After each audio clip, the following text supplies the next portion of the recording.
Hey everyone, I want to show you a clip today of Representative Claudia Tenney. She's a Republican from New York, and she discusses New York's migrant crisis after a sleeping woman was set on fire by an illegal immigrant suspect, and also the backlash to President Biden's death row pardons. A lot to talk about in this video. Let's check it out. An illegal immigrant now under arrest and charged with murder in New York City. Police say the suspect set a woman on fire on the subway in Brooklyn and watched her burn. Her horrifying death was caught on video. The Brooklyn district attorney prosecuting the case said this gruesome and senseless act of violence against a vulnerable woman will be met with the most serious consequences. Fox confirmed that the 33-year-old suspect entered the country illegally in Arizona back in June of 2018. Just days later, he was removed from the country, deported, and returned to Guatemala. It's unclear when he re-entered the United States. No one knows.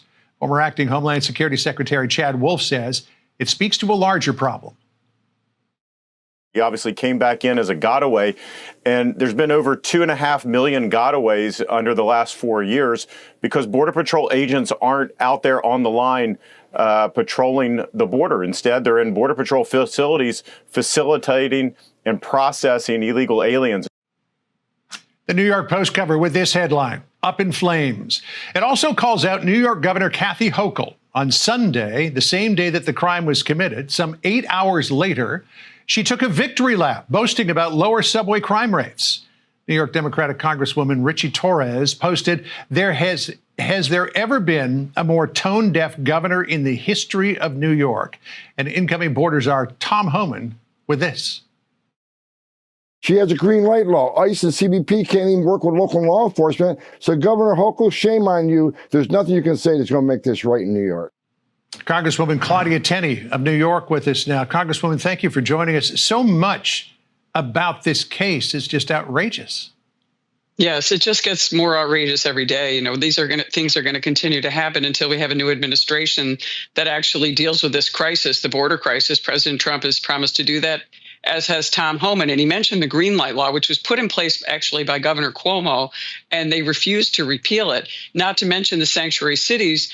And this Guatemalan, who was an illegal immigrant with a criminal record, who was deported, was found at the Days Inn Hotel on 36th Street just last year. So he's been here, you know, getting food and shelter and all the accommodations, probably a cell phone, access to health care. And he probably would have been given, some kind of tuition assistance as an illegal immigrant based on New York's laws. So Kathy Hochul is doing nothing about this. And by the way, she recently did a victory lap saying how safe it is to ride on New York City subways. Now, who would you rather have? Would you rather have this guy running around setting, innocent women on fire, or a former Marine, Daniel Penny, who was saving people, seeing a violent person and protecting lives? And thankfully, he was, found innocent by a jury of his peers. But this is the crisis that we face in New York. And it's not just New York City. It's all over New York because these laws apply all over New York. It is a sanctuary state. As Tom Homan said, the green light law prohibits police officers and different law enforcement agencies from working together, the exact opposite of what the 9/11 Commission, a bipartisan commission, recommended after 9/11 to prevent any type of terrorist act or these types of acts coming in. So when you have people here illegally and you allow them to be gotaways and have no vetting, this is sadly what the American people get, and it's really tragic. Guys, sanctuary cities were introduced under the guise of compassion. But in reality, they've become breeding grounds for lawlessness. These policies are shielding individuals who've broken the law, often at the expense of hardworking, law-abiding citizens. When city officials prioritize protecting undocumented immigrants, even those with criminal records, over the safety and well-being of their own residents, they're betraying the very people that they're sworn to serve. Public safety should never take a back seat to political virtue signaling. We need to restore the rule of law and hold our city leaders accountable for the consequences of these dangerous policies. Guys, I do appreciate you watching this video. We've got a lot more to look at and break down, but do me a big favor, hit that like button. It really helps out the channel, and I appreciate all the support.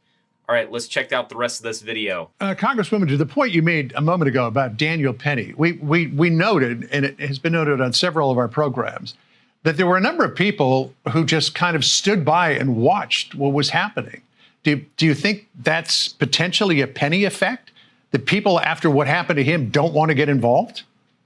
Well, it certainly has a chilling effect. I don't know if that's a little bit of New York City or people don't feel confident enough to help themselves. But that's why we have to have dangerous people out of the way. That's the major role of government, is to keep us safe in our streets and our subways as we have a free society. And that's why we have police. And that's why, this is all of the fallout from the defund police movement started by AOC and others. This is what you get. You get unsafe streets, unsafe cities, and demoralizing the police and making people think they're the enemy and relying on good Samaritans like Daniel Penny is not the answer. And that's not the solution.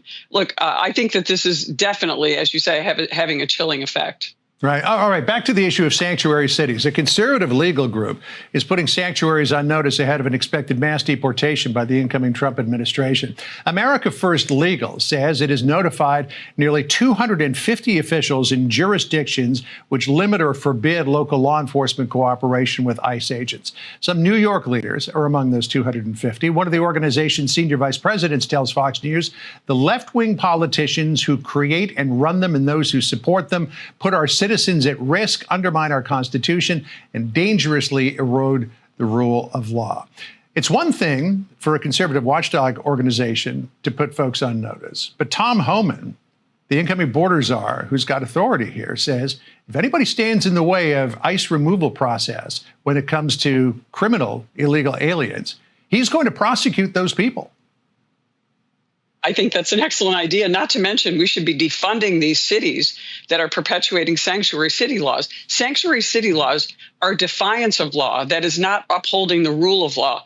We can't have municipalities and even some college campuses actually engaging in undermining and flaunting our laws. That's how you have a society. That's what our Constitution is based on, is upholding the rule of law and making sure that those things are enforced. Tom Homan is going to enforce that. These jurisdictions and these people who are attempting to obstruct the deportation of people who are here illegally should be held accountable, and they should be prosecuted.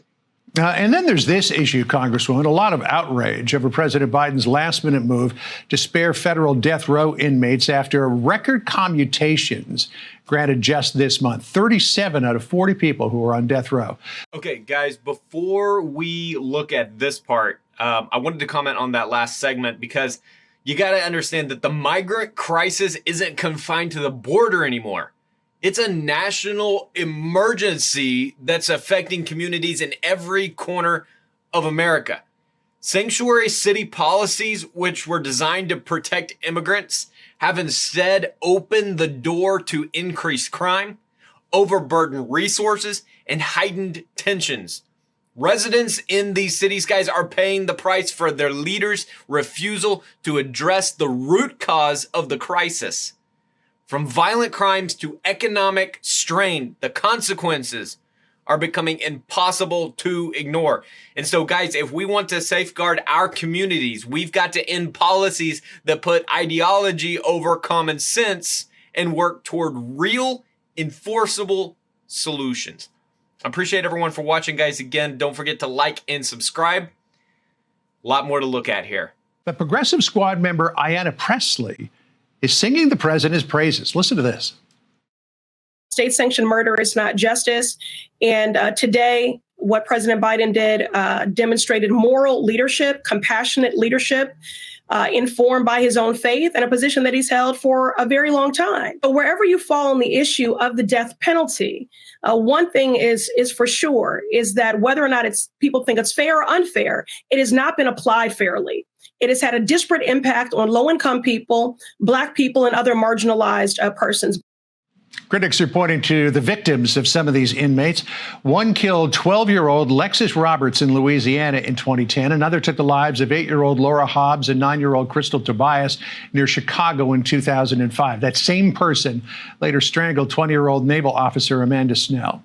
I spoke with former prosecutor Senator Eric Schmitt yesterday on The Focus. Listen to what he said. I can only imagine the grief and the shock that these families are experiencing as they get ready for the holidays, remembering the loved ones that were lost and now having to deal with this sort of insult to injury. The outrage is real. It's justified. Joe Biden, on his way out, is again cementing his status as one of our worst presidents. Biden did not commute sentences for 3 killers, one who murdered Jewish congregants at a synagogue, another who killed African-American worshipers at a church in Charleston, and the Boston Marathon bomber. The Wall Street Journal editorial board writes Mr. Biden's inconsistent conscience is an affront to the victims, and it has not made the justice system better or the country safer. Congresswoman, Biden is showing mercy to these killers, but they showed none to their victims. In particular, Lexis Roberts, 12 years old, who watched as the killer killed her mother and then shot her 4 times and slashed her throat. Yeah, these are heinous crimes that deserve the death penalty. And I understand the sentiment that people don't feel comfortable having the government put someone to death unless it's absolutely proven. And I think that's a good sentiment. But remember, this Ayanna Pressley, I'm sure she supports late-term abortion. So the sanctity of life is not something that she holds dear to innocent children in the womb. And late-term abortion is the rule of law in New York State and across many of the, really liberal states in the country. And it's kind of incidentally when the Supreme Court overturned Roe versus Wade with the Dobbs decision. What they actually did was leave it up to the states. It just said it's a state issue, and you're going to have a while while we have this disparate interpretation. Some states are really extreme, like New York, and others are going to have a little bit more of a similar law to Roe versus Wade originally. But here, this is the problem. When you have the Biden administration, Biden claims it's his Catholic faith. How do you spare some and not others just because they look like they were politically motivated? If you're going to believe in the death penalty or not believe in the death penalty, you have to be consistent. And obviously, Joe Biden was not consistent in this. And I hate to say this, but it's probably some Marxist-leaning Democrats, Obama holdovers that are staffers, because we know that Joe Biden is basically checked out and is not even really doing the work in the White House, which is another whole other case for another show, the tragedy of that situation. But also, why is this guy still the president of the United States when he's incapable of committing, doing this work? And remember something, President Trump and even President Bush, there were a couple hundred pardons. Obama issued a number, 8,000 pardons under Joe Biden, a one-term president with 8,000 pardons. That's incredible. And so many of them are so heinous and so inappropriate on this Christmas Eve, which is a time of joy and light. So this is just, another reprehensible act as he walks out the door. Yeah, a number of people have wondered how much Joe Biden actually had to do with this, or whether it was staffers who were really at the helm. I just want to put a button on this, Congresswoman, with this. Don't need a reaction from it, because this morning the president-elect, Donald Trump, posted his reaction to Biden's commutations. He said, quote, "When you hear the facts of each, you won't believe that Biden did this. Makes no sense. Relatives and friends are further devastated." Trump added, "As soon as I am inaugurated, I will direct the Justice Department to vigorously pursue the death penalty to protect American families and children from violent rapists, murderers, and monsters. We will be a nation of law and order again." Congresswoman, we thank you for being with us. Not a conversation that lends itself to wishing you a Merry Christmas, but I do wish the best for you and your family on this holiday season. Thank you, and Merry Christmas to you and all the viewers. Thank you, you too. Wow. Well, there you go, guys. President Biden's policies, from protecting sanctuary cities to issuing death row pardons, reflect a disturbing disregard for justice and accountability. These decisions send a message that crime can go unpunished and that the safety of everyday Americans is less important than appeasing political allies. The victims and their families deserve better than a system that prioritizes criminals over justice. It's not just about one policy or one decision. It's a broader pattern of weakening law enforcement and eroding trust in the justice system. We have to demand, guys, our leadership stands firm on upholding the rule of law and protecting American families. Guys, I appreciate you for watching this video all the way to the end. Again, leave a like, subscribe to the channel for more videos like this. Guys, it's Christmas Eve. I hope everyone has a fantastic Christmas. Go spend some time with your family, with your loved ones. And we'll be back tomorrow with another video. I'm going to try to get a video pumped out on Christmas Day, and then back to our streams on Thursday. So I'll see you Thursday with a live stream, 5 p.m. Central. You'll have a great one.